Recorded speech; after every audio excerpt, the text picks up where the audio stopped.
Welcome to Weird Web Radio, an explorer's guide to hidden worlds of the paranormal and occult, reality-expanding experiences, and the downright weird and bizarre. With your host, Lonnie Scott. And we are recording. Thorn Mooney, it is about time. Welcome to Weird Web Radio. Hello. Thank you for finally having me. She's really here. I thought I'd been here, but I hadn't. I just been listening and talking to you for so long. Yeah, well, I do put out a thing for people, to say, if you've got any questions for Thorn, or whoever the guest is, let me know. And a lot of people are just really excited that you're going to be on the show, and I don't typically get to this part this soon, but Jason Mankey, our mutual friend, who has been on the show a couple times, had a question. Why did it take you so long? I'm just deeply, deeply disorganized and also introverted. So, every time I got an email from Lonnie, I'd just be like, ew, Lonnie. And then I'd read it. No, that's not at all what happened. I'm just disorganized and introverted is what happened. I'm also in school and I'm working and I don't want to make it sound like I'm just so busy, but I have a lot of balls in the air that need juggling, and I'm not always real good at juggling them, no matter how I actually appear to people. No, totally understood it, but it made me laugh when Jason said that. You can always rely on Jason for something clever. So for those of you who may not know who Thorn is, you must be new here. And for someone who's never been on the show, you've kind of been on the show. We talked about that before we started recording. The bio off the back of your book, The Witch's Path, Advancing Your Craft at Every Level, which, by the way, I do recommend this book heavily. Last time I walked a friend through a local metaphysical store, I took them straight to this book.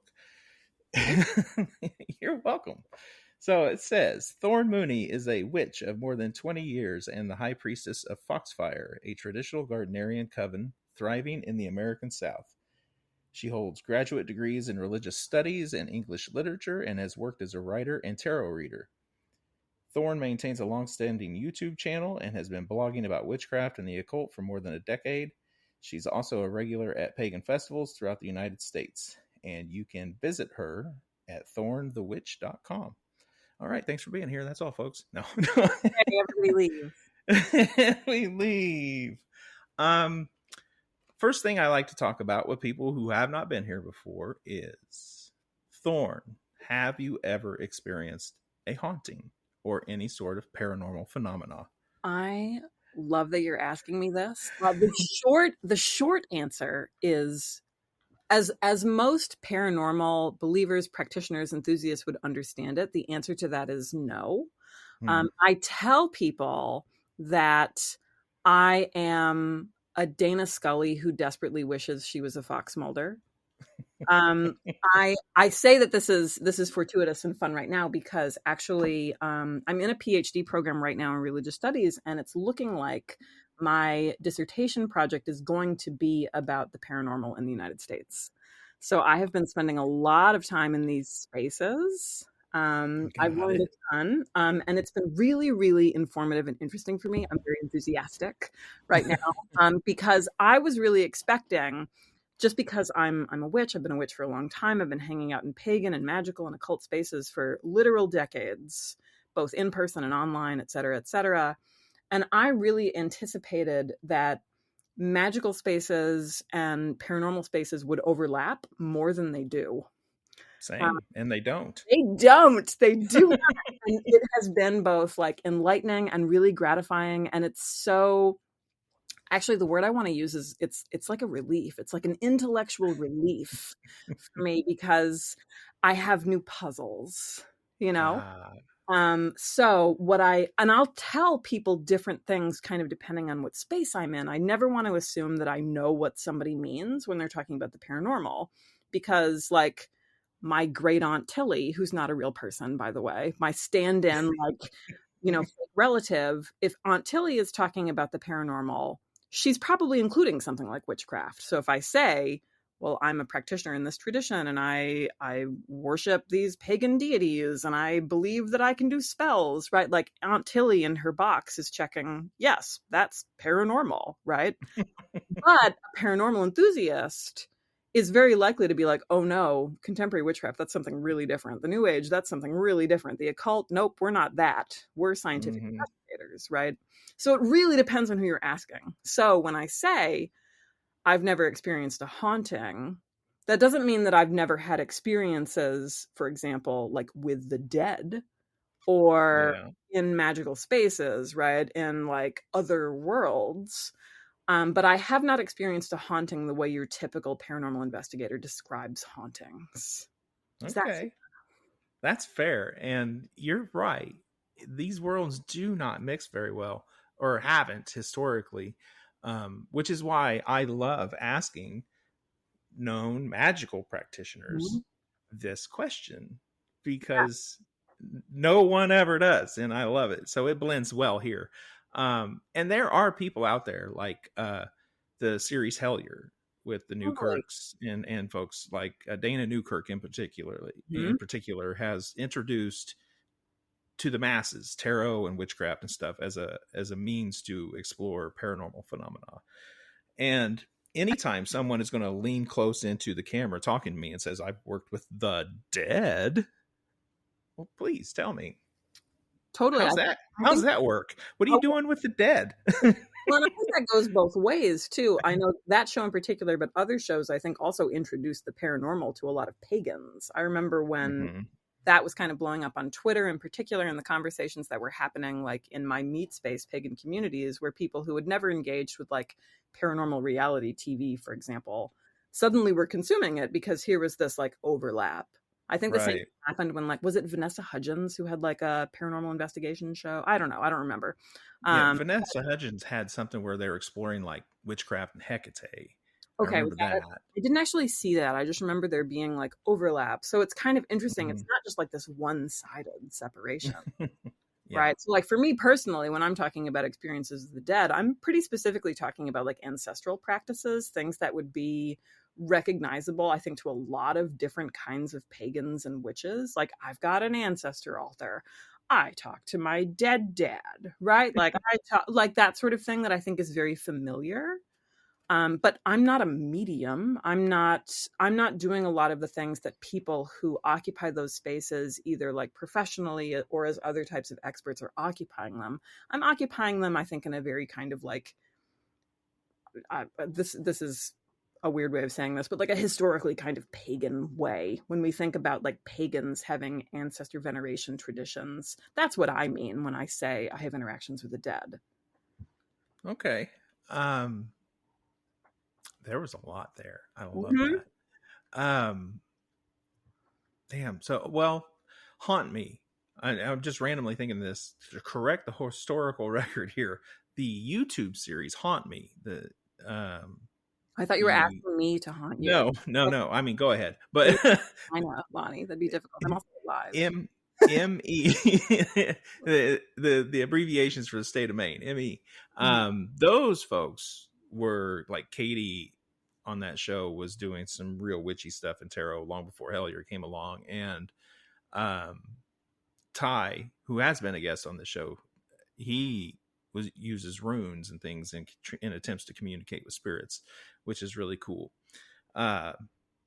So there are people out there, I guess is what we're getting at, who have in fact employed what we would call your typical methods of paganism or witchcraft or magic or something in the realm of what would typically be called paranormal investigation. Absolutely. Totally. Those folks are all over the place. I just mean that they're not necessarily, like when I go to like a paranormal convention or event, I'm not dealing with the same crowd that I'm hanging out with if I was like at Mystic South, right, or Pantheon or like Free Spirit Gathering or any of these other events. They're definitely different communities. Oh yes, I don't go to a lot of the big pagan events. I wish I could. If anybody wants to sponsor me, I'll take it. You send your money to weirdwebradio@gmail.com, please, and I'll tell them you sent me. So there's that. Paranormal conventions, you're going to see a lot of black shirts, a lot. black Yeah. shirts and voice recorders and things of that nature. And you'll see a lot of black shirts with the pagan thing too, but not a lot of voice recorders, I guess. Yeah. Mhm. So if someone comes to you and says, Thorn, I think I'm being haunted. I know you're a witch. Please help. What might you suggest? My first impulse is going to be, well, the first thing I want to know is what they mean by that. I want a story, and some of that is self-serving, like I admit, right? I want a story, you know? The lights are flashing on and off. I hear voices and I'm scared. At that point, especially when somebody's having an emotional response, something that's really disrupting their life, I always tell people, like, my being a witch is not the same thing as being a counselor. Like, I'm not qualified to give medical advice or psychological advice. I haven't had any training in that, right? Like, I'm a priestess in a very specific tradition with very specific kind of like ritual modalities that may or may not allow for something like how to do a haunting if somebody is mad about it, right? Like, so the correct thing for me to do at that point is to direct them to people who can help them, insofar as I can determine who that is, whether that's somebody who actually has a lot of experience in the realm of the paranormal, or if it's maybe some kind of medical professional, right? I mean, right? Like, and even that, it's not like I'm just going to respond to somebody and be like, well, clearly you need to talk to a psychologist. Like, I'm not saying that's the right move. But I think in any case, I'm not the person probably who is in the best position to diagnose in any respect what that person needs. Yeah. Gotcha. What if it's a member of your coven who says they think they've got something going on and they want your advice as their priestess? If it's a member of my coven, I feel much more confident as far as, hey, this is a matter for your therapist, or hey, when was the last time you talked to your doctor, right? Like, and that's not to say that people with those experiences are having medical problems. That's not what I'm trying to imply at all. I'm just saying that if it's somebody in my coven, I've known them for years. We have intimate social relations, and I can tell if like their behavior has changed significantly. I can see their distress in a way that I couldn't necessarily see the distress of a total stranger. So I'm more likely to be upfront with them. I'm more comfortable with possibly like challenging their perspectives or maybe hurting their feelings or whatever. But if it's something that they're really insistent, like no, this falls into the realm of our shared magical experience, can we explore solutions like within that paradigm? Then yeah, I'd be willing to have a conversation, if that makes sense.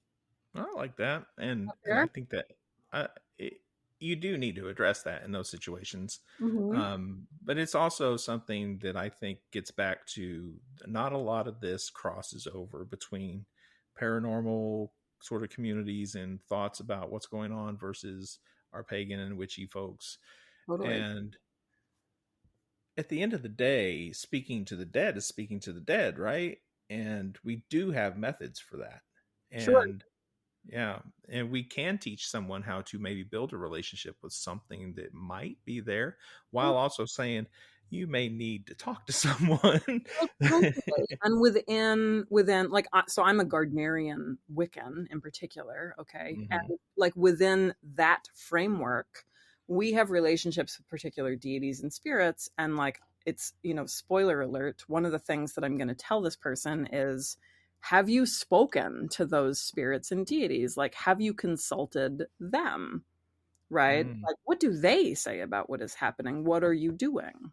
Right. So, yeah. And I feel like that's a foundational kind of piece of advice. And that depends on your tradition. If your tradition is really actively like, if your tradition actively has like an established system for like ancestral veneration or interacting with the dead, etc., then it makes perfect sense to turn to those specific traditions. And it makes perfect sense for a leader in those communities to suggest that an initiate in those spaces do those things. And I want to say, too, that all of these things aren't necessarily mutually exclusive, right? When somebody has a really intense spiritual and magical experience, it could also be true that they're having a psychological issue, right? Like, my anxiety and depression sometimes goes hand in hand with a lot of other things in my life, right? So like when I tell somebody like, hey, are you getting professional help? That doesn't mean that they aren't also having a spiritual experience. That's fair. None of these realms are separate, right? Yeah, I don't think they're all that separate. You said my anxiety and depression and can affect all that. And I'm just curious, as someone who also has had some mental health things that I've dealt with over the years and learned to deal with and handle, do you feel that when you get episodes of it in some kind, if this is too personal, you may say so, of course. No, let's do it. People should hear about this stuff. Yeah. Does it feel like you're unplugged when you go through some of the more not so great times, I guess? You mean like magically unplugged? Or Yeah. Like you can't get even in touch there. It really depends. I've certainly had that experience. A lot of the time when that is the case, it has more to do with my own, I'm going to use the word exhaustion, but that's not really what I mean. I think if you've ever experienced like clinical depression, like chronic kind of depression, it's not the same as being tired, right? But that's kind of just the best analogy I have. When you're exhausted and you're coming home from work or whatever, and like you're dealing with depression and you're kind of having these sorts of episodes and they're ongoing, you might be less likely, I say you, I'm talking about me, to engage in ritual practice or to do a lot of those things that are kind of cornerstone in your like magical religious practice. So in that sense, unplugged, yeah, if you're not going to do the thing, whatever the reason is for that, then you're not necessarily going to see the results of the thing, right? Having done it. Right. I wouldn't say that I've had a lot of experiences where like I've gotten in to circle or ritual or whatever, and things have just totally been flat and terrible, specifically because I'm dealing with a depressive episode. I've found by and large, I mean, like, depression is itself a kind of altered state, right? I mean, it's not a positive one, but I do think that we can see cases where folks who are dealing, and again, like, look, I'm not a medical professional. I have no background in counseling. I'm only speaking from my own experiences. But in moments where I have been like dissociative or depressed or whatever, in some ways, like, there are certain things about ritual that can be even more impactful. That's not to say like desirable, but like sometimes if I'm like desperately looking for meaning or seeking something, I'm even more inclined to see it, if that makes sense. Yes. So sometimes I don't even have to do like as much. But it really depends. I mean, my depression has also been a lot better in the last few years. That's awesome. I'm very happy to hear that. But like in places where it's been really bad, I've still been able to have like magical experiences, maybe of a different sort, maybe with like a different level of effort. And I've definitely interpreted them differently. I think if your brain is doing something different, that makes sense. So it really can vary. And I think for folks who struggle with that, right, there's a whole like plethora of various kinds of mental struggles that people have. And I'm only talking about like this particular kind of box here. But even within that box, everybody is so different, so different. I think in a lot of ways, we still don't really know what to do with depression, you know? Right. So, you know, your experience, your mileage might vary, right? And I think sometimes it's just doing what you feel like you can do in that moment, even if it's just, there's an exercise in the witch's path, which is basically just like literally clear everything off of your altar. Just like literally fucking clear all of it off, like nothing, wipe it down. Single candle. Don't have a candle? Cool. Find like some kind of object or something that's meaningful to you, right? Flowers, whatever. And just start there. Like, is there some way to, is there some way to just kind of like do something? You know, even if it's not doing very much, because even those baby steps, like for me, that can be really helpful. It's like when you're, I mean, like, what's the saying is like, when you hate other people, like eat something. When you hate yourself, go to sleep, like take a nap. It's kind of the magical equivalent of that. You know? I like that. I've never heard that before. I like it. Well, I don't know where I know I've heard that somewhere, and I think there's a third part of it. I'll remember it after the show. But yeah, Of course. little things, you know. Mhm. Wash your hair. It's wild how much better you will feel if you feel in a passive state. You She know? said that to me. Look, Yeah. what? No. Your hair in particular, Lonnie. But magically, the same kind of things apply, right? Like if you're having a depressive episode, okay, don't have like some kind of elaborate like Golden Dawn style ritual, right? Like you don't have to break out the rainbow wand or whatever, but like, can you like say a prayer? Can you light a candle? Can you like, Mhm. can you spend 5 minutes leaning against your like dark wall and just like focus on your breathing? Because sometimes those little things can be helpful. They are to me. I agree. And I mean, my issue isn't exactly depression. I have PTSD and hypervigilance are the two severe things that I had to learn to deal with. And that produces anxiety and depression like issues sometimes. Totally. And I would lose touch with my practice. In my 20s, I had a problem with that. And as I got older, I started finding more things that brought me that sense of connection that I was just doing every day, small things. And they turned into, in a way, kind of my daily practice. And I know that's not a term necessarily that I want people thinking you have to have. It's just something that I have found that I do. And it just starts with me at my altar and centering myself, acknowledging myself as a crossroads, because that's something that I do in my tradition. And then acknowledging the spirits and deities that I work with by name. And as I do that, saying something that is sort of a service to them. You know, may your name be known, may your name be remembered, may people know who you are, may people feel you, you know, that kind of thing. Sure. And it's a sense of doing service that I think there's a wiring in human brains that helps us get out of those darker places. So that's kind of part of the spiritual practice I bake in. And then, of course, I make offerings to my allies. And I spent a period of time where that is literally all I did. Sure. I mean, a few years, that's all I did. And it was sufficient. It worked, you know? No, I think those things are so foundational. I think especially in like witchcraft in particular, I think there's this idea. I mean, I see it on social media all the time. We're like, well, witchcraft is people say that it's a practice and not a religion. And we could spend years and years dissecting like what those words mean. Okay. And fine. Actually, individually, they mean really different things to different people.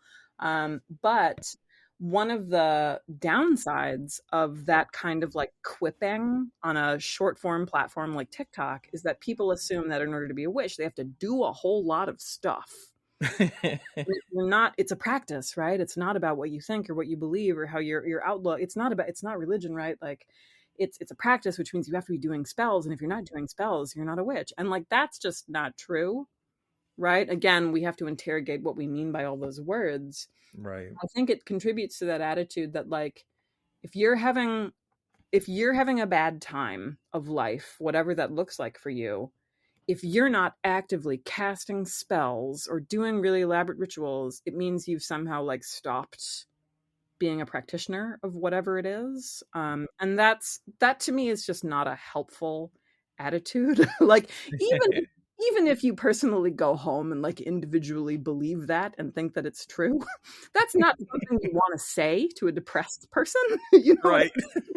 Like, you're right. Actually, you're not a witch anymore because you have, right? Like, that's not a helpful way to go about the world and interacting.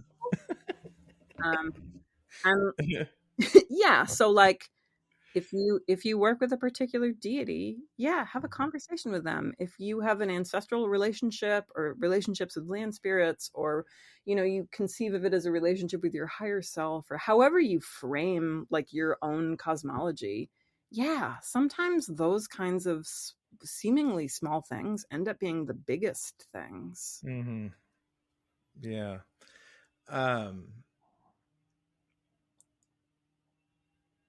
That was a lot. So it's talking about the term witch. Oh God. No, not God, witch.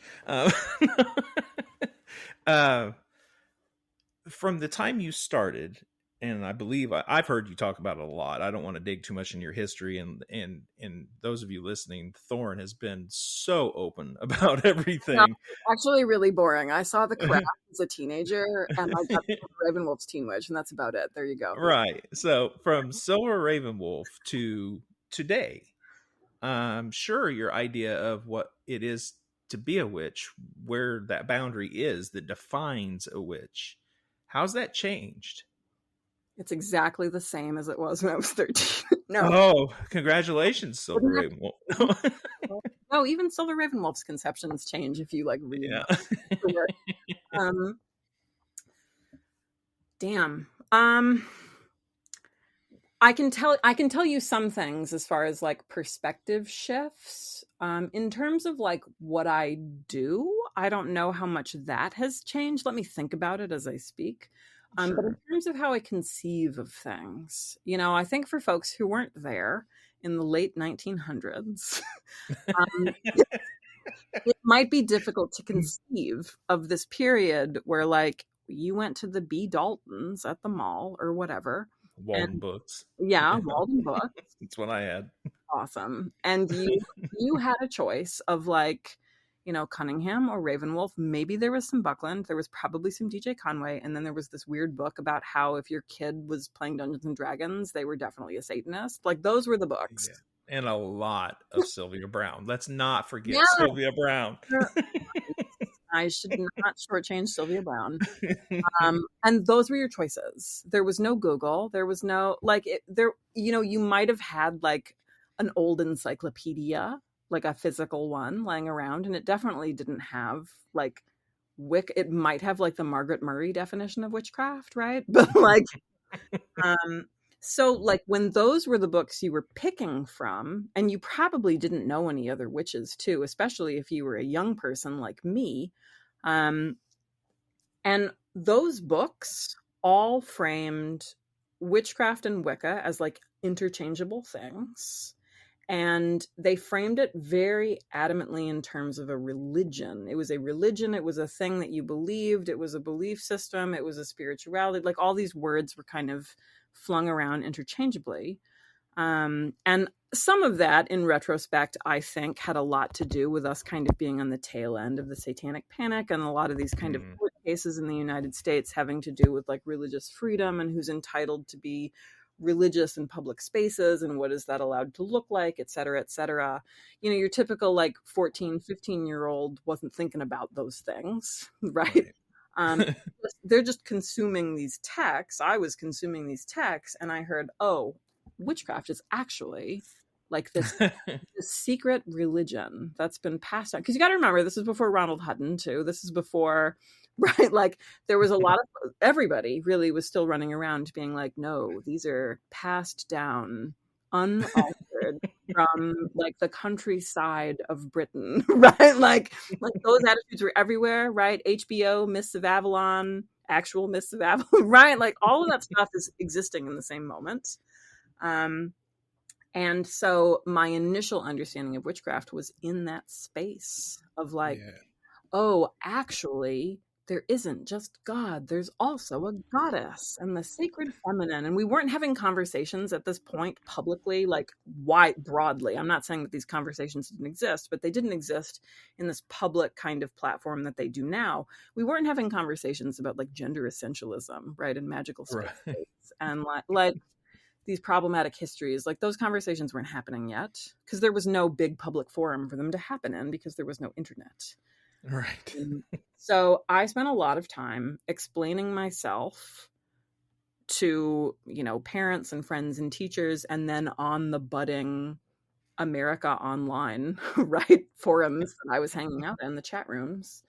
I spent a lot of time explaining myself as like a believer in certain things. This idea about like having beliefs, which I think for a lot of Americans, and again, we can interrogate this, We can. Deeply. We might need a few years to do it, but this idea that like religion is fundamentally about believing is very Protestant. It's very like post-Enlightenment. It's like it comes from a particular moment, like a historical place, and we need to interrogate it, right? It's very like Eurocentric, etc. But that's where I was operating. And I really didn't expand beyond that until young adulthood, reading Triumph of the Moon by Ronald Hutton in probably 2002 or so. I think that book came out in 98. I was really too young for it when it came out. I would have been in like the 9th grade or whatever. But I read it in college. I read it like right at the beginning of college, and it totally just like blew my fucking doors off. I was like, oh my God, basically everything I think is at least sort of wrong, except for a couple things which I think have been kind of cool and true, right? Like, I think I'll go be a Gardnerian now. But like, it shifted from this idea that it was about like feeling and believing and engaging in particular kinds of like celebratory rituals to being an ecstatic kind of ritualized magical practice, and particularly linked to, for me, like not specifically like deity worship. I mean, I'm part of a tradition that does worship deities, but witchcraft more broadly, I think, is fundamentally about relationships with spirit worlds. And that's not something I would have articulated to you when I was 13. You know, it's not like chapter 1 of To Ride a Silver Broomstick, right?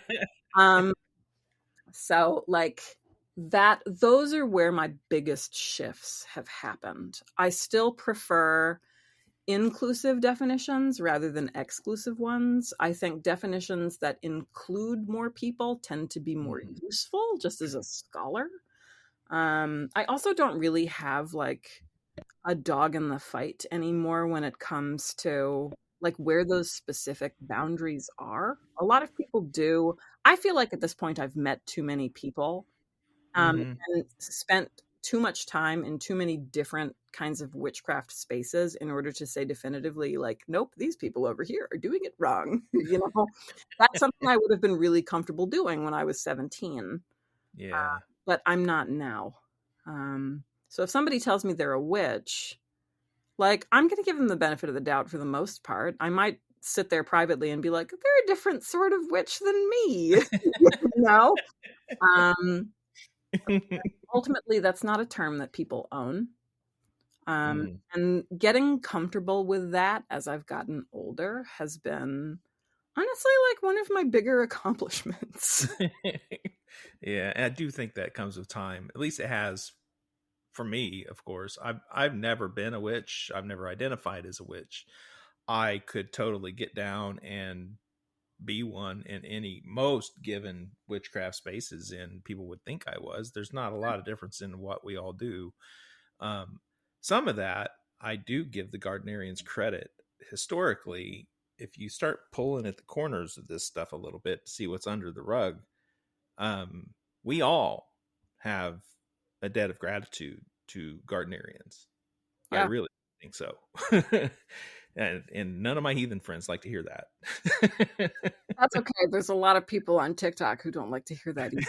Yeah. Right. And I'm not even saying that like people need to be like grateful to us in particular, because I wasn't there. I had no hand in that at all. Yeah.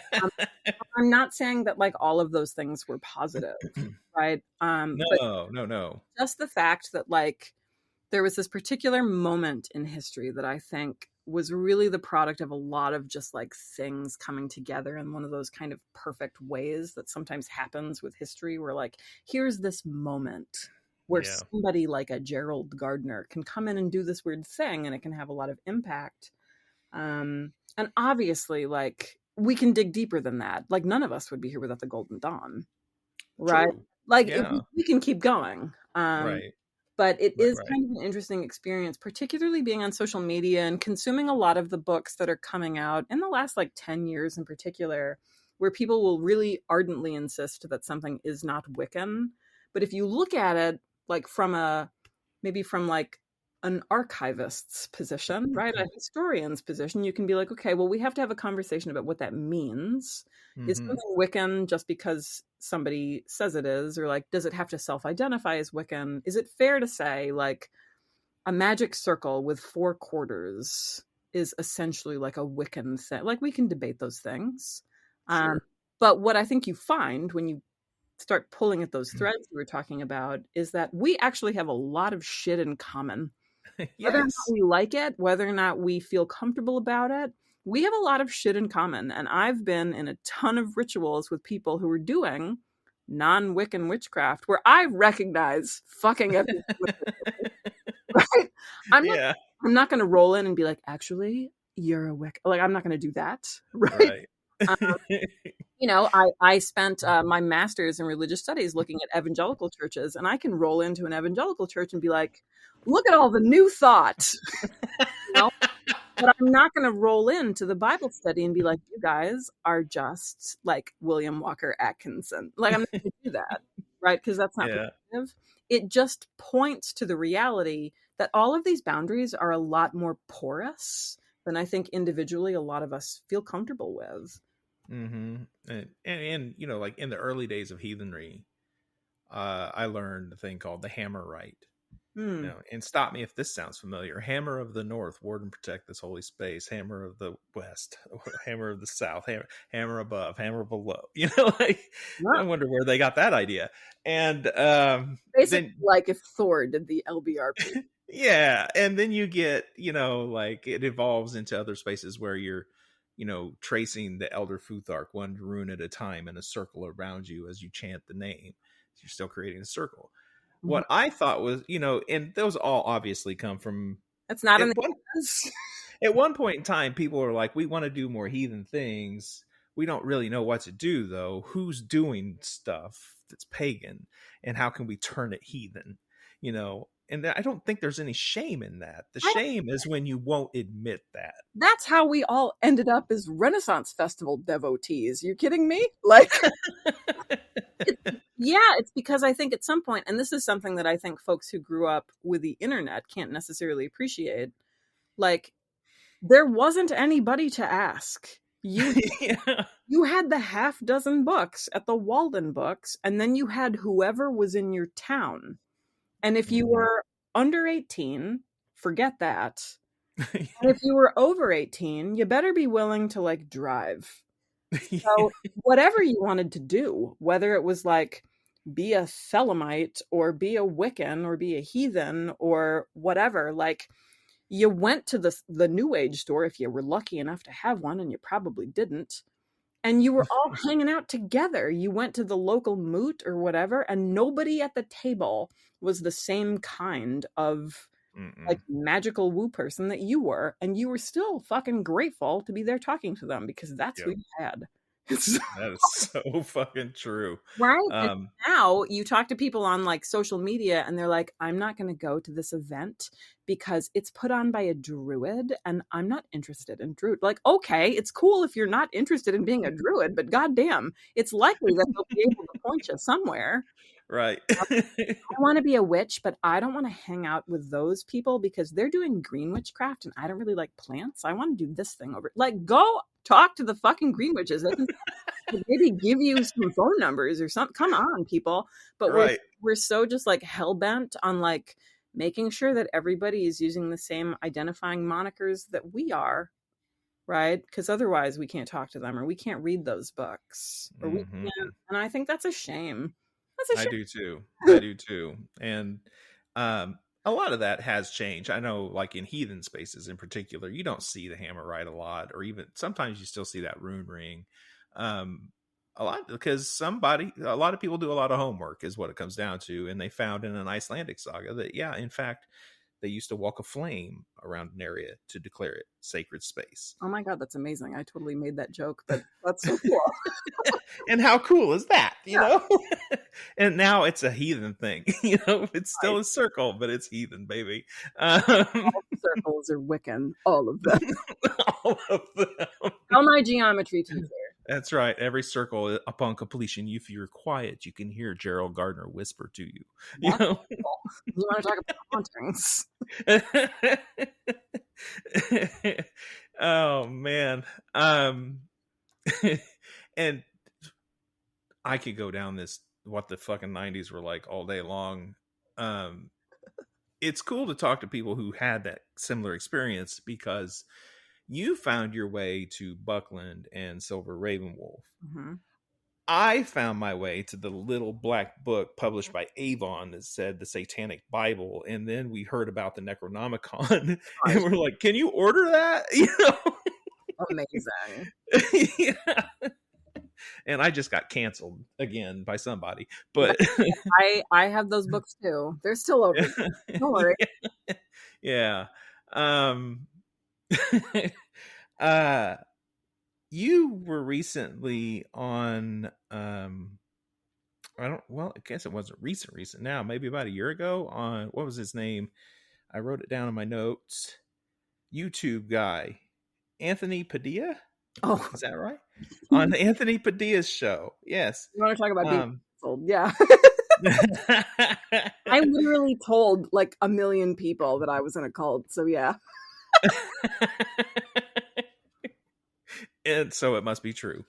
You said something on that show. You said a lot of things on that show. But something that stood out was if we have a central virtue, it would be autonomy and personal authority. My devotion is to my tradition and my gods. It's certainly not to other witches and certainly not to a founder. Mm-hmm. Thorn Mooney. That's a lot. Thorn Mooney. So, if there is a central virtue, and you're talking about autonomy and personal authority, those are kind of the same thing, yes? Yes, I didn't want to count on everybody knowing what autonomy Yeah. So why is that a central virtue? Why is that so important to you to call that out specifically? So this is actually an argument that I make sometimes when I write a book. I'm not just writing like a guidebook. I'm actually making like very particular arguments in them because they're coming from a place of like my personal experience and my beliefs. And in the book that I've got coming out in October, which is called Witches Among Us, I think. I'm so good at marketing. I think that's what it's called. But I wrote that book for outsiders. I mean, I think it'll be great for practitioners too. This is relevant, I swear. Hang on, we're getting there. But I wrote that book primarily with the fact in mind that we actually really don't like witches kind of collectively. There really aren't books for outsiders. I mean, in like Cunningham in the early 90s, right, there was The Truth About Witchcraft Today, which I argue still really wasn't intended for outsiders. If you look at it, there's still a lot of ritual in it. Didn't the cover of that have like a woman in a business suit on it? Yes, with shoulder pads and a bag. Yeah, you're going to make same cover? I actually told Llewellyn that I wanted to recreate that cover with Jason Mankey. He was ready. Yeah. He was ready to go. I was like, we will crowdsource a blazer for you. Yes. But there really isn't a book right now. Like if you're a mom whose kid is interested in witchcraft and you want to know what the heck it is, or you're dating some new guy and like, what does that mean? There was no book that I was comfortable pointing people to because there's 1,000 books about witchcraft coming out all the time, but they're all for practitioners. And I wanted something that you could give to your therapist or give to your new partner or give to your work colleague who's kind of nosy at the water cooler or whatever.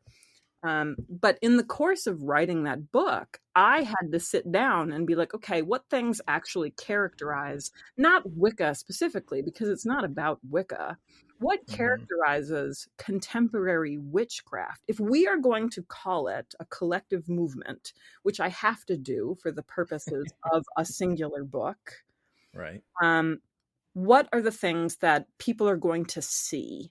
Like an outside observer rolls in to contemporary witchcraft, whatever the hell that is. What are they going to see? What are the patterns? And I had to kind of come up with like some definitions and parameters that would make it recognizable to an outsider. And one of the things that I focus on is, I don't remember exactly how I phrased it in the book, but individualism, autonomy, self-responsibility, like those things in particular. And those are central to me because you will see them pretty much no matter what kind of witch you're talking to. Yeah. And we can sit there and we can fight with each other. I mean, like, I hear it all the time as a Gardnerian high priestess that, like, I'm really just like a Gerald Gardner worshiper, and like people in covens need to be told what to do. I hear that kind of critique all the time.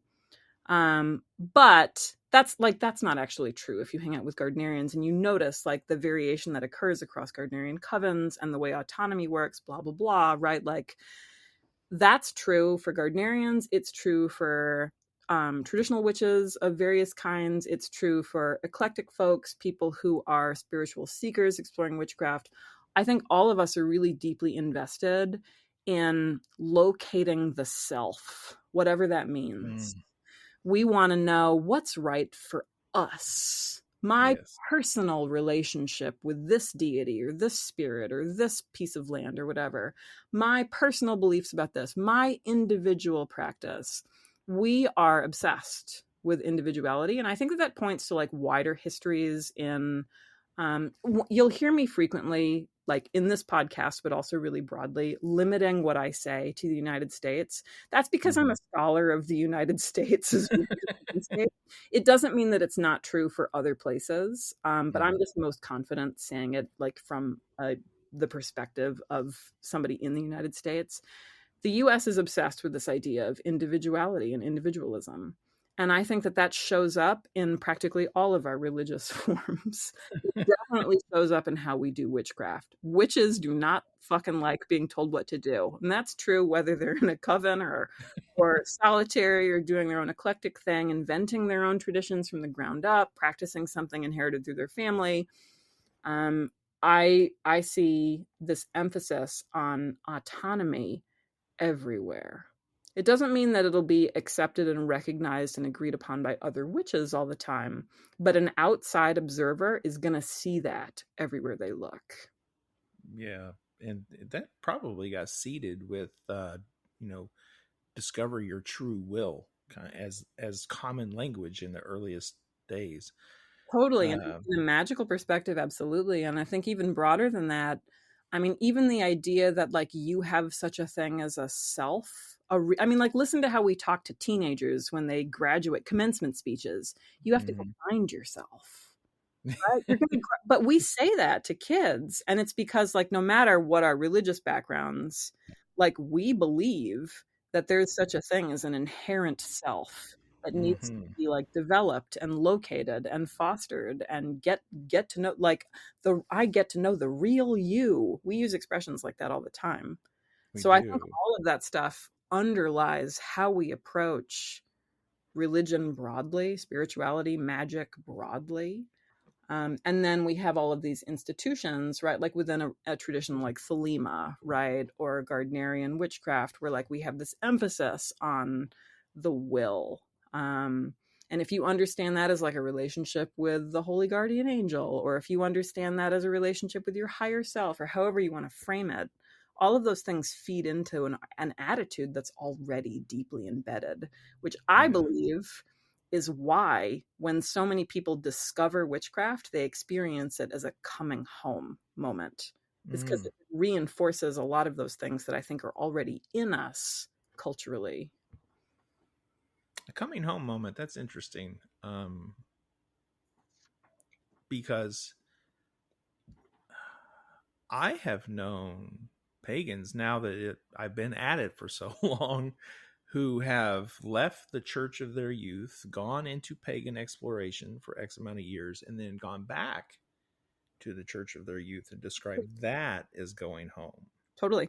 Oddly enough. Yeah. No, it's so real. I've said before, I did.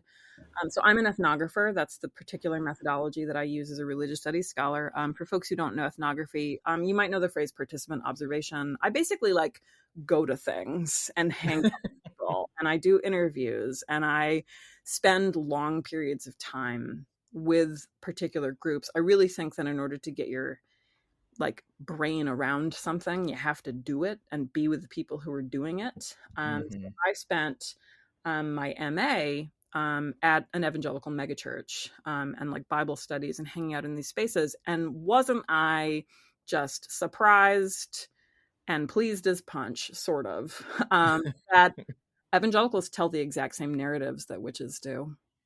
They do. About coming home and about like finding the real, like everything just falling into place.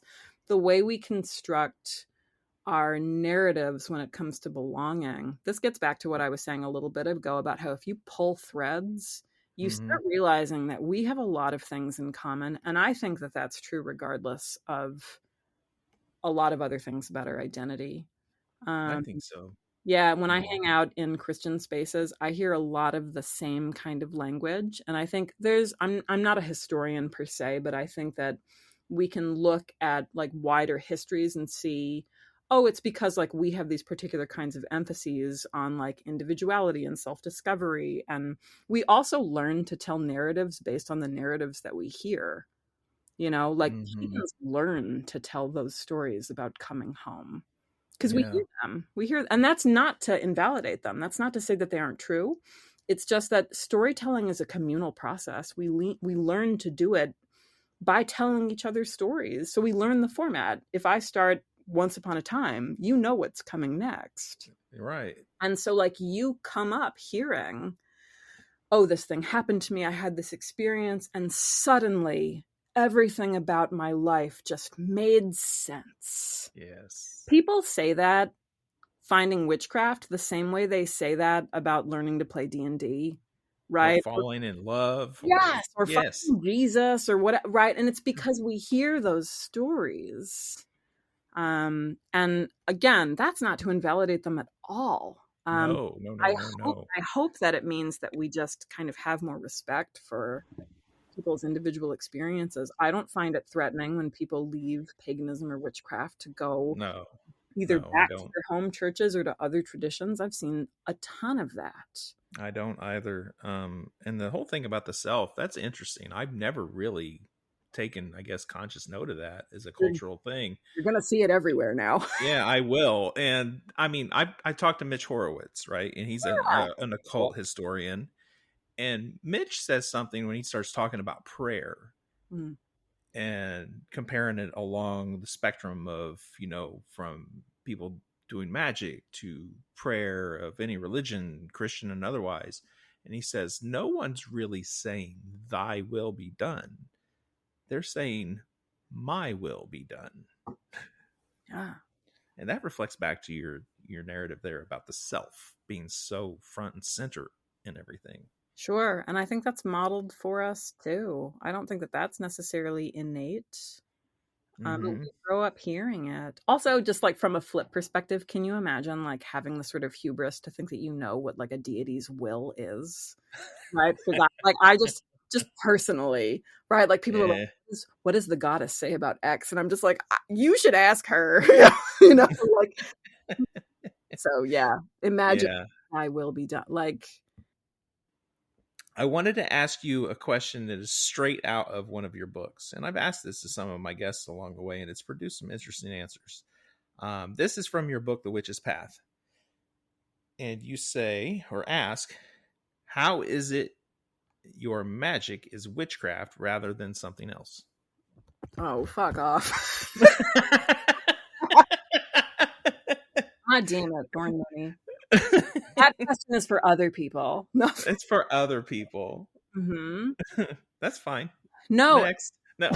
Yeah, no. No, that's totally fair. And I mean that kind of as a contemplative question because honestly, that's not something that, and I'll probably get myself in trouble here, but like, please do. No, that's fine. That is not a question that I can confidently answer every day of my life. And I suspect that that's probably true for a lot of people who are really deeply entrenched in religious communities, especially if they have leadership roles. I'm always really suspect of people who occupy leadership roles in whatever their tradition is. They like don't periodically freak out about what they're doing. Oh, I mean, I do. like, yeah, like you have to kind of freak out like, oh God, Why do I have this authority? And should I? What if I don't want it? Oh God, what if I'm ruining the tradition? Right? Like, I feel like those are healthy questions to ask. Yes. So I'm going to start there. I cannot confidently answer that question every day of my fucking life, especially if I've just like made a mistake, right? Yes. Like that impacts other people. And as a coven leader, like that happens. Yes, it does. I think that that's a thing that folks have to wrestle with more than once. I definitely have. That's something I wrestle with really regularly, especially like being one of the people often ask me, like, if being a religious studies scholar, like being an academic, approaching these things from like a scholarly perspective, and this happens for, I think, all people in religious studies, like especially if they belong to specific religious traditions, like their friends and family ask them. You know, people have this attitude that if you major in religion, it's because you must be deeply religious. No, mostly it means a lot of us are freaking out about something.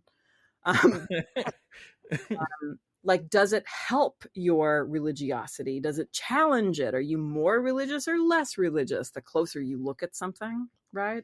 Once you see how the sausage is made, do you still want it? And I think that was, I talked about Ronald Hutton's Triumph of the Moon earlier. People were so mad when that book came out. And I think it's because people were like, well, this just dismantles everything. And for me, it definitely didn't. And for the Gardnerians in my life, it sure the hell didn't. Like, that book was solidified so many things and it made it more beautiful. I think we have this idea that if we see how the sausage is made, we're not going to want it anymore. That really has been my experience with witchcraft. All of that to say that as a scholar, I get to look at a lot of other people's stuff. Especially as an ethnographer, I get to look at their magic. I get to look at their beliefs about deities. I get to look at their death rites and all of that stuff. And all of that, whether I want to or not, makes me reflect on my own. And sometimes I see continuity. Sometimes I see things that are really beautiful that I think, oh yeah, that's a lot like what I do, or that's a lot like this thing that I'm familiar with over here. Sometimes I look at things and I go, oh shit, it's New Thought, right? Or whatever, right? Like, oh, son of a bitch. It's like this other thing and not this spoiler alert. It's like New Thought. It's always New Thought, right?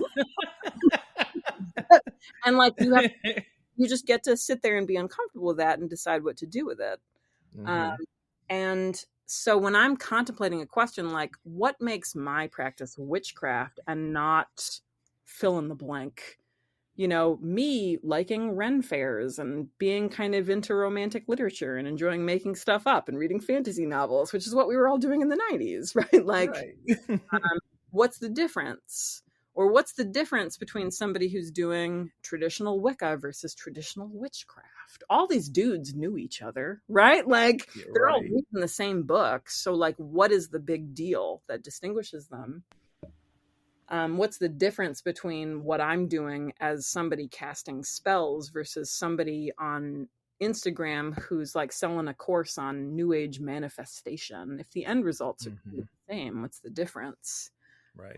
And to me, it kind of goes back to what we were saying earlier about narrative and storytelling and how those things shape our kind of like inner cosmologies, whether we mean for them to or not.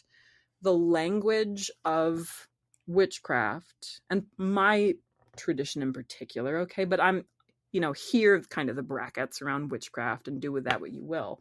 The language of witchcraft is the thing that excites me and resonates with me and makes me fall in love, right? Like, those are the things that move me emotionally in a way that other things don't. And so a lot of what I'm looking for is an affect, right? Something that's like happening inside of me rather than something that's like objectively true from objective outsider standpoints. To an outsider, there's no difference. And I kind of stress this in the upcoming book. To an outsider, our infighting about like a green witch versus a sea witch versus a Wiccan witch versus like none of that stuff matters to somebody who's deciding whether or not you should be allowed to do it in a public school. Right. Oh, absolutely. None of that matters when we're talking about somebody in the military wondering if they're entitled to the same rights as like other souls, right? Like the things that are so deeply important to us on like Tumblr in 2012 or whatever. Stuff matters to onlookers. And I have that in my head now. Like, where are the similarities? So like witchcraft communities, witchcraft language, witchcraft cosmologies, those are the things that move me. If somebody thinks that what I'm doing is new age, that actually doesn't bother me. If somebody, like our early conversation about the paranormal versus like magic, right? Like those things are conflated, and insiders on both sides, that really bugs us, right? Yeah. But outsiders, you know, like Right. if somebody looks at what I'm doing as a Gardnerian witch and says, actually, like, that's fine. That doesn't actually have anything to do with what I'm doing. Right. So maybe as I've gotten older, I'm actually less invested in the question from my own fucking book. Yeah, hey, and that's fair. Yeah, I mean, we talked about stories. Yeah, we talked about stories a lot throughout this interview, and you know, I'm a hypnotist, and I tell my clients all the time that they get so worried about what might or might not happen during the course of a hypnosis session, and I alleviate all those concerns before it even starts. And really, the essence of what I'm doing is I'm helping an individual change the story that they tell themselves about who they are. Yeah. Because once you do that, you tell yourself a story that you believe, you can make profound, instantaneous changes. Absolutely. Yeah. Yeah, that's some Phineas Quimby new thought I've ever heard it. And you know what? It's all new thought. No. Change your thinking, change your life, everybody. That's right. You couldn't do it. Your fault. No. No, we are not saying that. No. We're quoting somebody somewhere. No, I think that's real. And whether or not, like, let's bracket the word real, it's useful. It's useful. If we tell different narratives, I think, about ourselves and our practices, those have real impact on other things that happen around us, whether it's because we change how we act, we change how we think, whatever. And if that's the tool in your toolbox, then by all means use it. That's right. I want to get one more question in before we wrap up the regular portion. If you were going to tell somebody that is listening to this, it's really brand new, and they've heard a lot of the word witch thrown around now, and magic and stories, where do they start? Oh God. What do you tell them to start, and what's something you would tell them to avoid as well?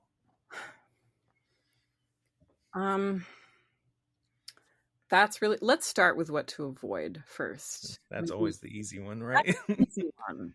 Yeah, it's a clock app. No. No.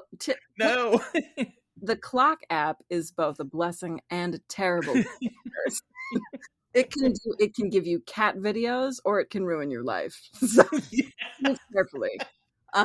Which ironically could still be cat videos. You know?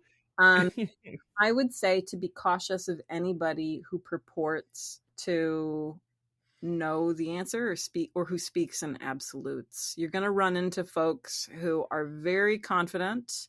Confidence is a blessing, okay? Confidence is a cultivated thing. But the boundaries are much more porous than practically any of us individually either knows or wants to admit. And so getting comfortable with being uncomfortable is, I think, really important, because no matter what you choose, whether it's a particular tradition or a particular perspective, or a particular app, whatever it is, you are going to have somebody standing immediately behind you ready to tell you that it's wrong. Yes. That's been happening to me since the beginning, right? Like, I got in when I was 13 with Silver Ravenwolf as a literal child, right, at Walden Books. And I had people telling me, well, that's not really Wicca / witchcraft. Like, when you're older, when you find the real stuff. And that never stopped happening. It didn't stop happening when I joined my first coven. It didn't stop happening when I got initiated. It didn't stop happening when I started, like, it never stopped. It didn't stop happening when I started writing fucking books, right? Like, there's always somebody there to tell you, you're not really a witch. That's not really witchcraft. You're doing it wrong. You are bad. And I think this comes back to what we were saying about self-authority and autonomy. Self-authority and autonomy doesn't mean that you don't take advice. It doesn't mean that you don't listen to other people. It doesn't mean that you don't hear criticism. What it means, the uncomfortable, like, shitty part of it, that's actually not shitty, it feels shitty, is like, nobody can tell you, dude. You got to figure it out. There's nobody to, like, give you the notes or tell you what the answer is. So that's maybe that's both the bad thing and the good thing. That is kind of the bad thing and the good thing. You want to avoid people who act like they know everything, who are ready to tell you definitively and who speak in absolutes. And as far as, like, what to look for, damn. I'll promote myself shamelessly and say Witches Among Us coming out in October is a good place to start, whether or not you want to be a practitioner. It's written for folk. It has no spells in it. It has no spiritual guidance whatsoever. It really is a roadmap. And it's a roadmap for as broad as the categories I could comfortably take it, right? So at least it might tell you where to start and who else to talk to. And every single chapter ends with suggested reading. Hear me again, suggested, not recommended. I'm not saying that everything is brilliant and you should love all of it. I explicitly picked books that offered different, sometimes conflicting perspectives. And I have primary sources, books written by practitioners, and I also have scholarly sources. So historians, anthropologists, sociologists in every single chapter. So at the very least, you will have a very robust reading list. I like that. Depending on what direction. I'm very excited about it. It's going to make people feel weird, I think. Why are you suggesting this author and this author? They both hate each other. I know. That's why I did it. I know. Right. Do you even like this book? I'm not going to tell you. That's not why it's there. You don't have to like a book to get a useful idea or to get, like, hey, whether or not it's good, you are going to encounter this idea. So that is a practical place to start. More broadly, not, stepping out of self-promo mode, I would say consume as much as possible. Clearly, there's 1,000 books behind you. Right. It doesn't need to be books. Get yourself on the app or whatever and follow as many different sorts of people as you can. Follow the trad witch and the Wiccan and the secular witch and, the people practicing ancestral traditions. Follow people of color, follow queer people, follow practitioners of all different kinds, like in this really broad box. And you take that box wherever you want to, whether it's witchcraft or something else. Listen to as many voices as possible without internalizing them, if something can be done. Don't fall in love with any one voice. I say this as somebody, I started writing books and I lost a lot of heroes, right? Because when people become your peers or when people become, you're kind of operating in the same realms, it's like seeing, you're discovering that some people in your family are racist when you can see every Facebook post now, whereas you used to only see them at Christmas, right, or whatever. You learn a lot about people when you start going to festivals and you start actually meeting a lot of these folks. So don't fall in love with any one perspective or any one person. You're not there to do witchcraft because of a singular person, right? You're there to do it for yourself. So that's the advice that I would leave with folks. Right. And every tradition out there is bigger than one person. Absolutely. Even the founder. So keep that in mind too. And please, please, please, please, please understand not one fucking person has all the secrets, answers, magic of anything that you can't find somewhere else. So do not ever believe you have to trade sex or sexual favors. Oh God. Yeah. In return for anything at all. And I hate that even needs to be said, but it does. Correct. So, sovereignty, right? Mm-hmm. Personal authority, you have it, and honor that in your exploration and everything that you seek. I'm going to extend that to money too. I'm not saying that there aren't lots of good opportunities that are paid. Like there's some good folks out there teaching classes, and obviously people teaching should be compensated, right? Like all of that stuff is true, but you don't have to hemorrhage money in order for like the secrets of the universe. Exactly. Yeah. Now, if somebody's sending you an invoice, that's also, yellow flag. Very rude. Yellow flag. And there are good courses out there. So use your discernment, where you want to go, and really if it means enough to you to spend the money. And look for other resources. Like you may find exactly what you need on a bookshelf. And it's really, to go back to what you said earlier about when people are like feeling depressed and whatnot, if you start with nothing more than lighting a candle and speaking out loud to that name of that spirit or deity that got your interest in a video or a book or a blog, I promise that's enough to start. Yep. All right. That brings us towards the end of the usual portion of the show. Is there anything that you wanted to talk about that I didn't bring up? Cats on TikTok. No. I feel like I said an awful lot of words. If you want to hear more of my weird, like academic-ish words, I wrote books for that. And there's also like hours and hours and years of me being uncomfortable on YouTube. So. Yes.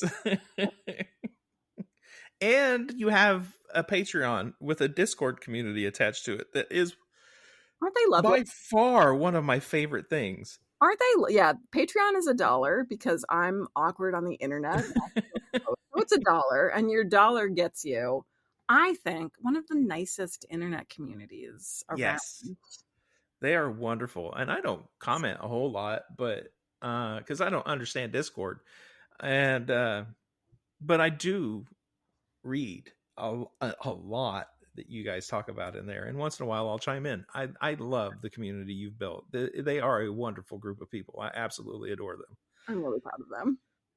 You should be. I am on the Clock app too. I don't post but I am there. I'm on the Clock app, and I gave up trying to figure that out, so don't even bother following me. I just reshare things I find funny. I just watch like Chapel Roan singing and like cats. That's what I'm on. I watch a lot of comedians. It would probably upset you. So not you, but you in general. No. So there's that. All right. So we told everybody where they can find you. Thorn, thank you so much for being here. It has been amazing to finally have this conversation. Thank you so much for asking me interesting questions. I really appreciate that. You're welcome. And for everyone else, thank you for listening. And as always, if you don't mind, please share this episode if you enjoyed it. Tell your friends and everyone to come check it out. And if you want to hear the rest of this conversation, you need to go to patreon.com/weirdwebradio or go to weirdwebradio.com and click join the membership. Thanks for being here, and stay weird, my friends. And Thorn Mooney, it is now bonus audio time. Are you ready? Yes, I can say what I really think now. That's right. So no, never mind. Silence. First question is always the same in Patreon for first visitors. What famous person's resting place do you most want to visit, and why?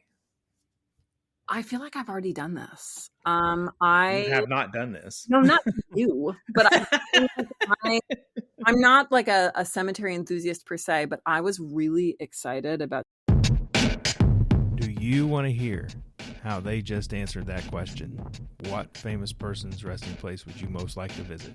That and many others, including what they think about the afterlife, what they may or may not do in cemeteries, what are their traditions and magical practices that have to do with the dead, folklore that surrounds their homes, and so much more, available for only $5. $5 a month. Even if I make more than one episode in a month, it's still just $5 a month at patreon.com/weirdwebradio, or go to weirdwebradio.com and click join the membership. You can find me on Instagram at weirdwebradio. You can find me on Facebook as Weird Web Radio, or come join the new, fun, and exciting Weird Web Radio Facebook group. Thank you again for being here. Stay weird out there, my friends.